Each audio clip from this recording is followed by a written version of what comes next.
কক্সবাজারে আওয়ামী লীগের শীর্ষ নেতাদের সাথে সুসম্পর্ক রেখেই নীরবে মধু খেয়েছিল নাসির উদ্দিন। আওয়ামী লীগ নেতাদের তালে তালে তাল মিলিয়ে নানান সুযোগ সুবিধা বুক করেন কক্সবাজার পৌরসভার 12 নং ওয়ার্ড দক্ষিণ শাখা বিএনপির সাংগঠনিক সম্পাদক নাসির। আওয়ামী লীগ আমলে সুবিধা নিতে শীর্ষ নেতাদের কাছে যেতেন ফুলের তোড়া নিয়ে।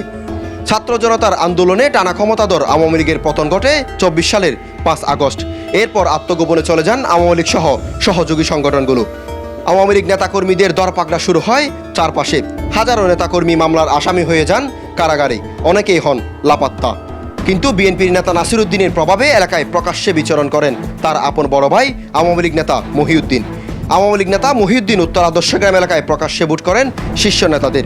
বিএনপি, ছাত্রদল, যুবদল নেতাদের মতো এলাকায় নিয়মিত অবস্থান নেন নাসিরের ভাইপো ছাত্রলীগ নেতা বুরহানুদ্দিন। বুরহানুদ্দিন বাংলাদেশ ছাত্রলীগ কক্সবাজার শহর আওতাধীন 12 নং ওয়ার্ড দক্ষিণ শাখার সিনিয়র যুগ্ম আহ্বায়ক।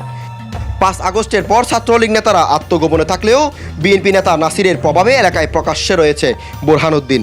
প্রকাশ্যে থেকে 5 আগস্টের পর নাসিরের হয়ে বিভিন্ন জায়গা দখলে অংশ নেন ছাত্রলীগ নেতা বুরহান। কলাতলী এলাকায় নাসিরের হয়ে বেশ কয়েকটি জায়গা দখলে অংশ নেন পদবীধারী এই ছাত্রলীগ নেতা। অবশেষে 5 আগস্টের পর নানান বিতর্কের জন্ম দেওয়া নাসির উদ্দিনকে বিএনপি থেকে বহিষ্কার করা হয়। দলীয় শৃঙ্খলা পরিপন্থী ও চাঁদাবাজির সঙ্গে জড়িত থাকার সুনির্দিষ্ট অভিযোগে কক্সবাজার পৌর বিএনপির আওতাধীন 12 নং ওয়ার্ড দক্ষিণ শাখা বিএনপির সাংগঠনিক সম্পাদক সহ দলের প্রাথমিক সদস্য পদ থেকে 5 মে বহিষ্কার হন আওয়ামী লীগের আমলে মধু খাওয়া Nasir Uddin. News desk, voice all 24, Cox's Bazar.